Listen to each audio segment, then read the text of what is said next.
Welcome to the Lawson Brothers podcast. This is Sam Lawson. My name's James. Thanks for tuning in today from wherever you are, whether you're listening on Spotify or Apple Podcast or watching on YouTube. We just want to say welcome and that we hope you are doing well. We're excited about what we're going to talk about today. We're going to cover some funny stories and discipline, routines, and adversity. Yeah, let's get into it. Here we go.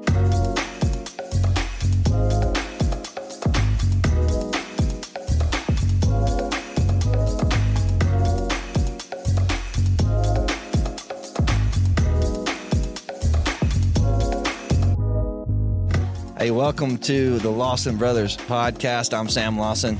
And I am James Lawson. It's so good to be here today. James, how's your day going so far, man? It's good, man. It's good. What you doing? 10:22 in the morning on a Tuesday. Yep. So what have I done this morning? Yeah, what you done so far? Woke up and got Noah ready for school. School starts pretty early down here for little people, so I had to get him out the door. Came home, did some vacuuming around the house, got a little workout in, drank some coffee, a little protein shake, headed into the office. A little pastoral prayer time with our staff team this morning, and got a question for you. Now here we are. Yeah, podcasting. Here we are podcasting.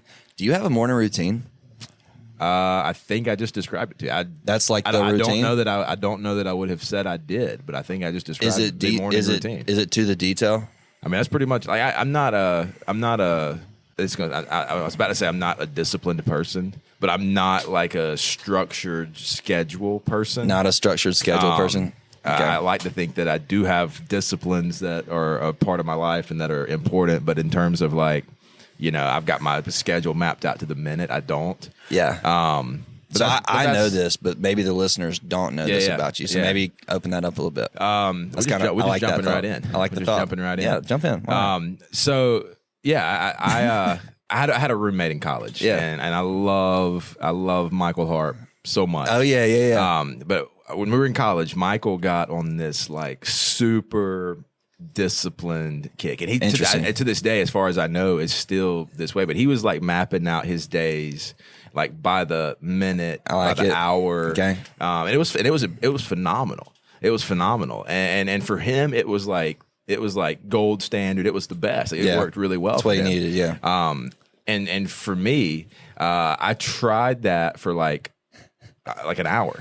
And it's like, oh my goodness, I don't think this is like possible for me to do that. And I don't know, maybe it's just the way my brain works. But for me, that level of structure is almost confining.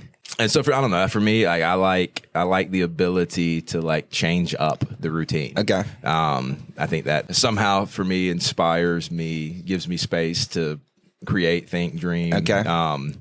I don't know, structure. I don't mind structure. Structure is a good thing. It's helpful. Yeah. But for me, it sometimes feels like it limits and constricts. So but at the same devil's time, advocate. Okay, go ahead. Yeah. I would definitely vouch for the fact that sometimes like a structure that is so boom, boom, boom, boom, boom, thing after thing after thing can be liberating for certain creative people. Totally. It's just process. That's interesting. I know. And like on my really end of things, I have to put some structure into my world, or else I won't get stuff done. Yeah. And one of the things so like I'll put like self-imposed deadlines on things. Okay. Like I've got to have this task done by this time. I've got to, just for example, I'm studying for a message. Like I've got to be done with the study portion at this hour, this moment. So then I can move to like the thought organization, content creation, or else I'll just sit there and read and think. I'm not actually like move forward. I know we relate on this fact. Like there have been papers. I remember when you were in college that you would tell us about you finishing up at like 12:58 a.m. Always. And it's due at like 1 a.m. I'm the same way when it comes to that stuff. But what I've seen you do is like, this is the deadline. The maximum amount of time that it's going to take you. Yeah. And so in that way, you're actually quite disciplined. Yeah. That when it's go time, it's go time. It's go time. Essentially. Yeah. My morning routine is kind of funny. Like, but yours, hang on before you jump into sure, this, sure. Your morning routine is like brand new. Yeah. Right. Well, I'm making a jump into a brand new morning routine. Right. Because for you, yeah, I don't know if I can say it. I'm just going to say this. Let's just talk. You didn't have a whole lot of structure. Nope. For you graduated college. College was structured because it has to be structured to get stuff done. College was way less structured than high school was because I played sports in high school all the time. Right, and that was my structure. Right. And so then you wake up, yeah. You eat breakfast. You know what kind of breakfast you need to eat. You go to class. Mini wheats, baby. Mini wheats. And whole milk and a cup of orange juice. Not at mom and dad's house. What, whole milk is 2%. 2%. I drink whole milk now. I use whole milk now because it's better. But school day, you got your lunchtime, right? Yep. Cafeteria stuff. I would like stuff my backpacks with snacks and stuff and just eat at them during class when I'd like lean down to get a pencil out of my backpack or something. Probably not supposed to do that, but I did it. And then after school, you might have like 25 minutes before you got to be in the locker room. Sure. Or like my grades were the best they ever were during football season and basketball season. Okay. It'd be like I say that it's because of the structure. It might just be, school's easier at the beginning and then. No, I don't think so. I think structure definitely had a lot to do with it. I feel like structure. You had to get stuff done in this amount of time because your schedule was full. And then college. So for you then, high school was structured. Yeah. College structured. College was like new. It was new structure. New structure. Yeah, structure. And then you entered you entered ministry, and you've always had like another job kind of on the side. I've always worked Tractor Supply or Chick-fil-A. Tractor Supply. Now Coastal I worked Coffee, on it. Christmas tree farming. Christmas tree farm. I worked the whole summer. Hilltop. Dude, I loved that. That's good stuff. I would do that 24/7 if I could. Still 24/7. Still do it here though. Okay, still do music and stuff here. Just making sure. But live on a Christmas tree farm, go home to a Christmas tree farm. Fair enough. That'd be the dream. So college, slightly less structured. Slightly less, yeah. And then when you moved here, it was like college was like, what do I do with free time? Right. Because nobody's telling me to go to a practice room. Right. So I just started treating like the practice room like the football field or the basketball court, and like stay there for 3 or 4 hours. A day. Okay. But then, you graduated, and you're in the working world, the adult world. You say it like I'm so mature. Well, I'm really not. And then what's the old country song? Let herself go. Was that you? On your own with that one. Let herself go. Was that you? Isn't that a song? Is that George Strait? Maybe? Let herself go. I don't think somebody sang it. I don't think I let myself go. I think it was like what I didn't say that. You said that. You said that. You said let herself go. I've never heard that song. Let himself go. Let himself go. The song is herself, but you're himself. I am him. That's funny. Grown man on your own in the world, trying to figure out, ministry and work and life. Not trying to. I mean, I think I know who I am, and that's not what I'm saying. But I mean, trying to figure out structure, trying to figure out routine and discipline and rhythm. What structure? Well, here's the thing. Here's what it is. Ashley Moore. Okay. Another shout out to the man, the myth, and the legend, Ashley Moore. I just love him. I really miss him. I called him earlier this year, or maybe like in December sometime. Okay. I think early January. And I just asked him, he's a fascinating individual to me. Okay. Because we're just polar opposite. Okay. In about every way. Okay. Person, other than we love basketball, but we're polar opposite. He's a Duke fan. I'm a North Carolina fan. I like him. So you would love him. Ashley blows my mind. Yeah. Just like how he approaches a day. Yeah. What his office looks like. Yeah. You walk into it and you feel like you're in the library of like the Biltmore House. That's like the So what you're saying, he's aesthetic. Like neat and organized and logical he's and sequential neat, and he's organized. got a plan. He thinks before he speaks. which you have never done in your entire life. Mom, you remember Mom? She always said, like, if you ever get a tattoo, which I have a couple of different tattoos. She always said, if you get a tattoo, you need to get it on your hand, and it needs to say think. Yeah. So Mom also says that I will get that tattoo when sometime. she found out we were doing this podcast, she began to sweat nervously, and she gets very nervous every time she listens because she doesn't know what you're going to say. She's a mama bear. She's Yes. a mama bear, And she should. and she If should be. She could only hear what Braden edits out. But Ashley just fascinates me. Yeah. And I will text him randomly. Like I texted him randomly the other day and was like, "Hey, what news sources do you pull your news from?" Okay. Out of the blue. Yeah. Boom. Sends me back this long message. He's got a document like already typed up. It's ready to great. go. It's great. It ain't super long, but it's what I That's needed, great. and it's That's awesome, great. helpful. But I called him like in January, I think, and just said, "I've walked by your office several times, and I would do this regularly up in Simpsonville. I'd walk by his office, and I just see him sitting there reading in his office, Yeah. like chilling, Yeah. like not a care in the world, Yeah. just him and the book, whatever the book is talking about, like whatever the world the book's created, like he's there in it. Yeah. And he's got like his office smells good. He's got music always playing in his office. Yeah. And I just asked him, I said, Ashley, I know, because he's over upstate sports. He's a campus pastor. He's on a teaching team, does a bunch of stuff. And he's got a bunch of people to pastor, right? And shepherd. And I said, how do you find and create the time to just read with all the things you have on your to-do list and, you know, the things that he has to knock out and stuff like that, all his responsibilities? His answer was just really profound. And I might be misquoting it a little bit, but he said, I've tried to learn to fall in love with the rhythms of life. And also I have tried to like find freedom within the boundaries and limitations that I've had to set for myself. That's good. And that just like fireworks go off in my head, because I've never approached time. I had not really approached time like that. Yeah. You know, I've got a bunch of goals.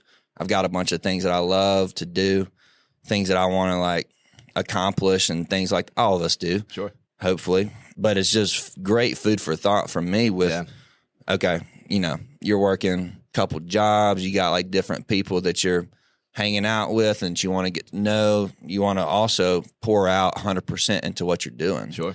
And like pour your heart and soul into it, right? And do it well. Yeah.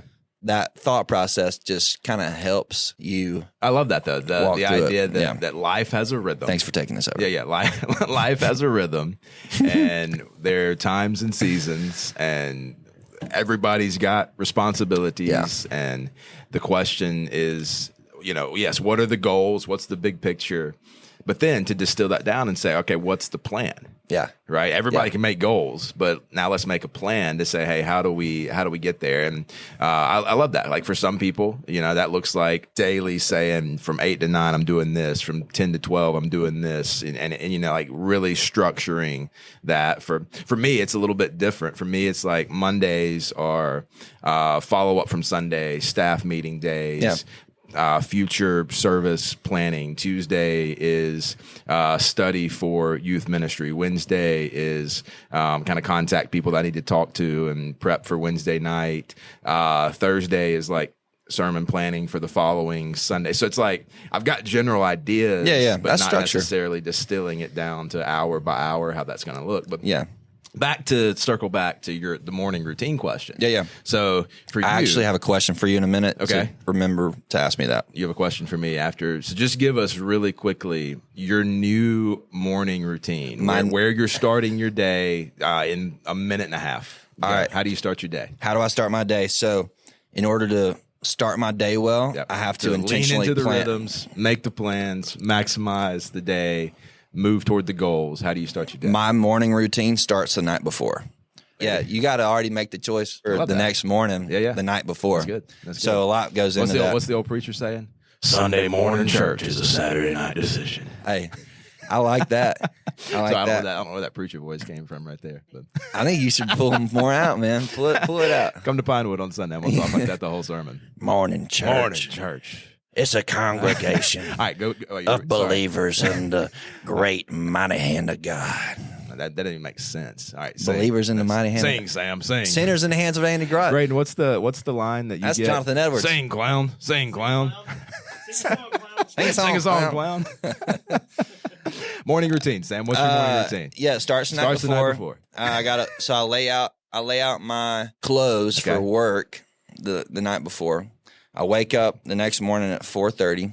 Okay. Or my alarm starts going off like 4:27. I got a bunch of alarms on my phone. Starts at like 4:27. I'm out of bed at like 4:40. That way I can get to where I'm going to work out within like the next 20 minutes. Okay. So I get dressed, of course, get ready to go work out. And then by about 6:15, I'm done working out. Okay. Then I go back to the apartment. Then I get my breakfast going while I lay out my bowl of cereal, etc.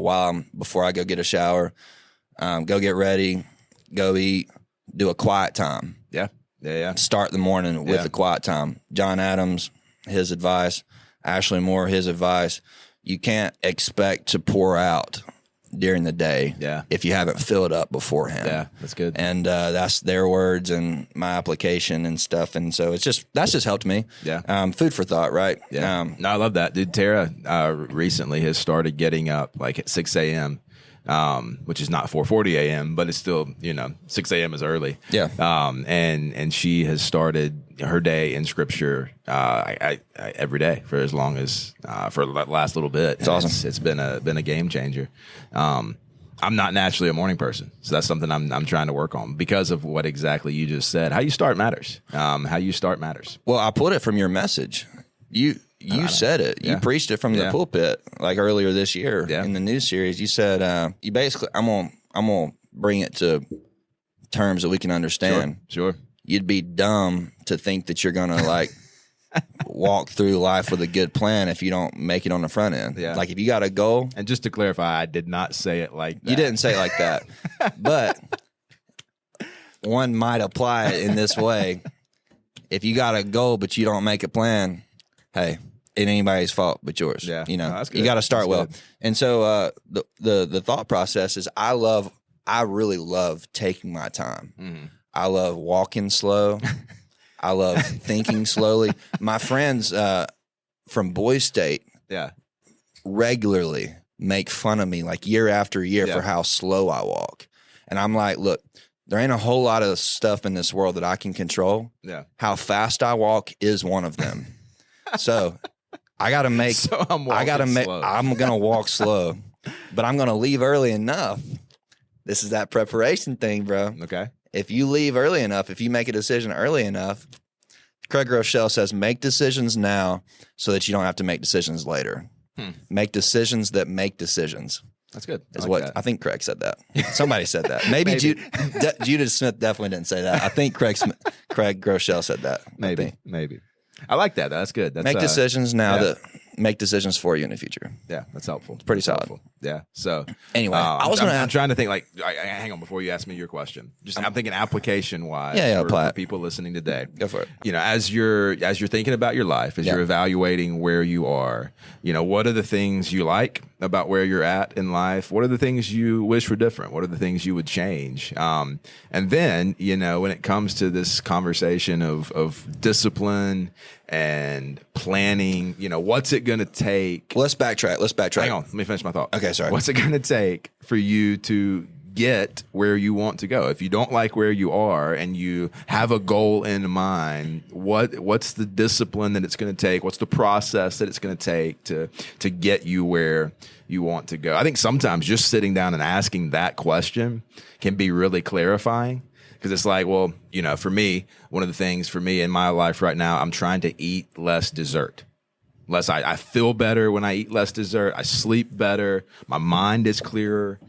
But if there's ice cream in the house, I might eat the ice cream. And boy, Tara can make some desserts. She makes great dessert. And I love it. Yeah. And I love it. Yeah. So for me, I want to eat less dessert. Maybe I shouldn't buy ice cream when I go to the grocery store. And that's a simple kind of, goofy illustration, but whatever it is, whether it's a promotion at work, what's it going to take to get that?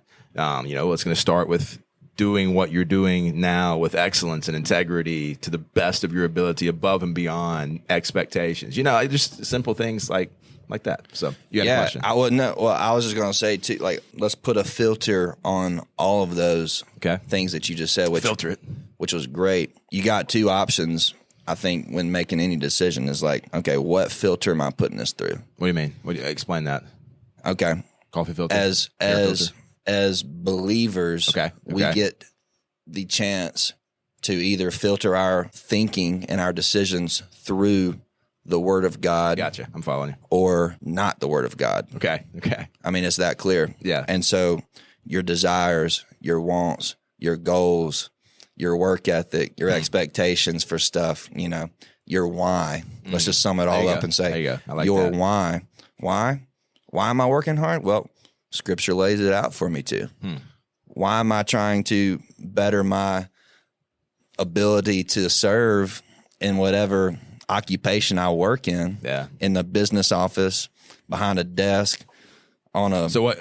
Can I jump in? Jump in, what bro. What you're saying there is, even before you ask the question of where am I and where do I want to go, Yep. evaluate all of this through the lens of faith and the Scriptures to say, is where I am and where I want to go, is that even in line with who God is and who God's calling me to be? That's exactly right. And if it's not, then let's back up and start there and say, well, how do I grow in my relationship with God so that I know what God wants and I know where God wants me to go? And even if the future doesn't clarify and crystallize for me, I at least know the general direction in terms of the person that I should be becoming as I'm making these goals and these plans by which to get there. Yeah, I mean, Does that make sense? Yeah, absolutely does. Sunday, you said one of the most dangerous things we can do is like surrender to God. And what you were saying in a practical way is, hey, once I surrender to God, if prior to surrendering to God, you were doing your own thing on your own time, on your own agenda, all right, that's a scenario. Then you surrender to God. Well, you have now surrendered to His time, That's good. His plan, His agenda.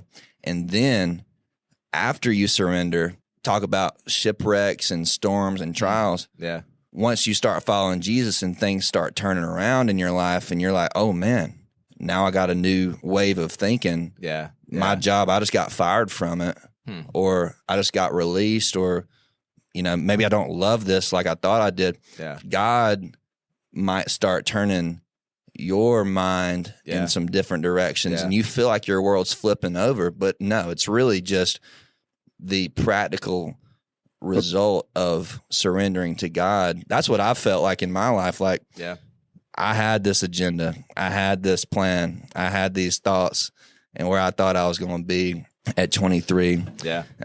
But God, being rich in mercy, right, and abounding in steadfast love, has had a completely different idea for me than what I thought, and it's been so much better. But and just some to stuff clarify, is flipped. Better doesn't mean easier. Doesn't mean easier. Doesn't mean, and that's, you know, that you think about Jesus's words. There is a broad way that a lot of people are walking, and it's the way of comfort and convenience and ease, and it's the way that seems right to a man. But Jesus also says there's a narrow way that leads to life. Translation, it's going to be difficult. It's going to be some bumps in the road. Proverbs talks about the way that seems right to man, but its end is death. Yeah. You know, and I think that's the challenge that a lot of us are living with every single day. All of us. I would say, all of us, and whether we realize it or not. Right. Following Jesus isn't easiest, but it's best. And that's a tension that we gotta work through. We gotta figure out. The phrase that comes to mind, and this is actually a phrase that Braden used right before we jumped on this podcast today. It's learning to be comfortable in discomfort. Yeah. And that's what it's like to follow Jesus. You know, it's not the path of least resistance, but it's the only path that leads to life. It's the only path that leads to ultimate purpose. It's the only thing that leads to lasting joy and peace and fullness and hope. But we got to get comfortable in discomfort. We got to be okay with acknowledging that we're not okay, that things are not always going our way, that God is reorienting our lives, that He is challenging our perspectives, that, you know, we got to be comfortable acknowledging our shortcomings so that we can find healing and growth. Like, there's a lot of discomfort that comes with following Jesus. But I think the thing that comes to mind is there's one of the Marine sayings, and we did double check this on the front end: improvise, adapt, and overcome. I love it. I love it. Improvise, adapt, overcome. Let me ask you to share a story, will you? Okay. Yeah. Just quickly tell the story of the SoCon championship versus Chattanooga. Okay. Where you had to come in off the bench, down several touchdowns, and I think you got a miss. No, y'all were down against Chattanooga. No. All right. So you came on. You came in off the bench, didn't you? You set it up how you think it went. Now, then I'll tell you what actually happened. No, you just tell me. This is like I had this thing in my. Well, tell the story. I forget. Yeah. So I might be wrong, but I was going to ask you to tell that story, then apply in a spiritual way what you had to make the choice on the field to do. Okay.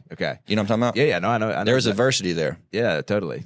So that was my junior year at Wofford. Yep. And I started the year, and I had during fall camp won what I thought was the backup quarterback role. Like our coach had publicly said, I'm second string. And that was a big deal at Wofford because we played 2 quarterbacks. And so we had a guy that was a senior, one of my best friends while I was at Wofford, and he was the starter. And so anyway, there was a couple of guys, that were younger than me that were super talented guys, great guys. And but anyway, I came out of fall camp, and I was second string quarterback. And first game rolls around and gets to the point where, we're going to pull the starter for a few series to give him some, we ran the option. So, quarterback did a lot of running, took a lot of hits, et cetera.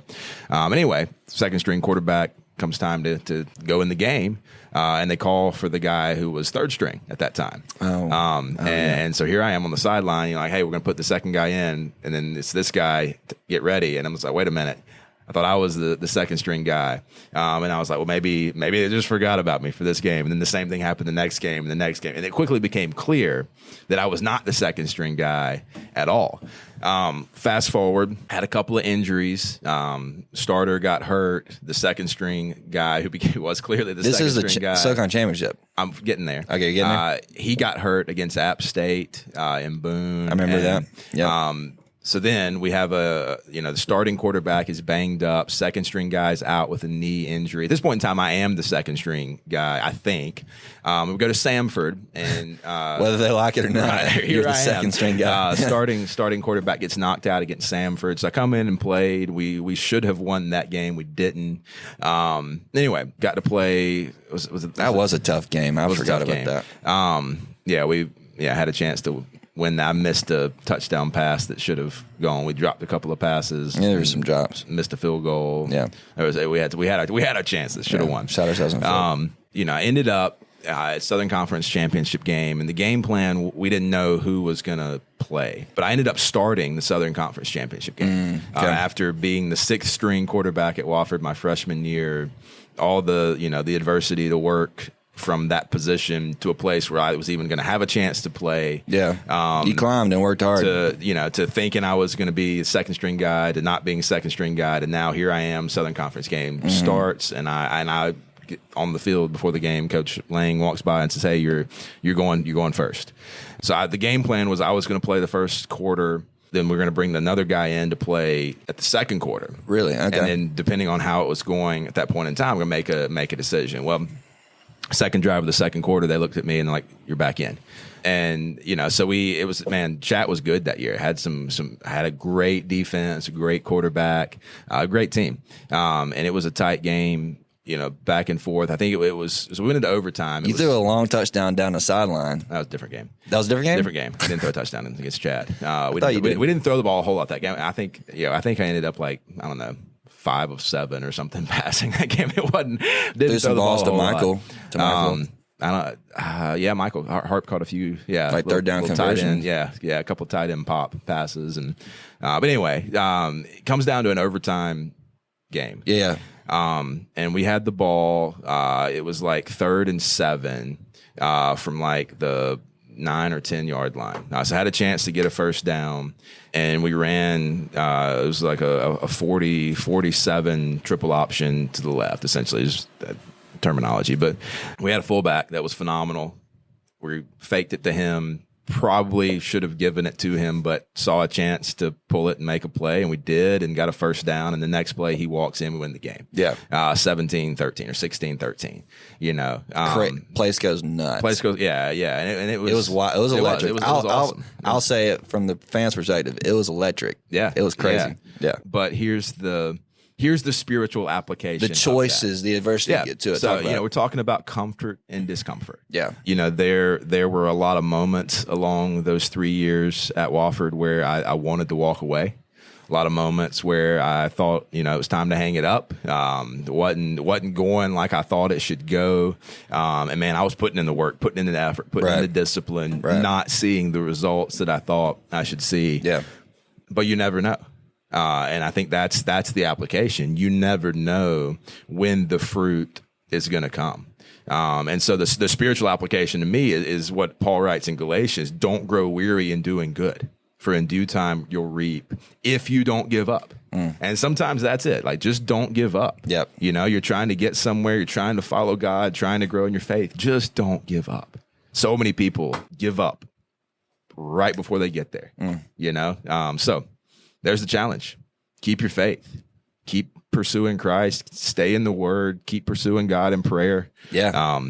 Be comfortable in discomfort and shine brightly. Yeah. So, yeah, that's the challenge for the day. Let's wrap it up. James, you ready to do it? Let's do it. Let's wrap it up. Close it out, man. Thank you so much for tuning in from wherever you are, listening or watching on YouTube. Go ahead and continue to comment below. Let us know what questions you might have or things you want us to talk about. Let us know what you're thinking of the podcast. And we're having a blast. I just want to say thank you to everybody who's participating with us. I get a lot out of this as well, and hope that you guys do. So thank you for listening to us today. Challenge for the day. Let's sum it up 2 words that we talked about several weeks ago. Press on. There you go. Press on. Press on. Yeah. Have a great Blue Flame day. See ya.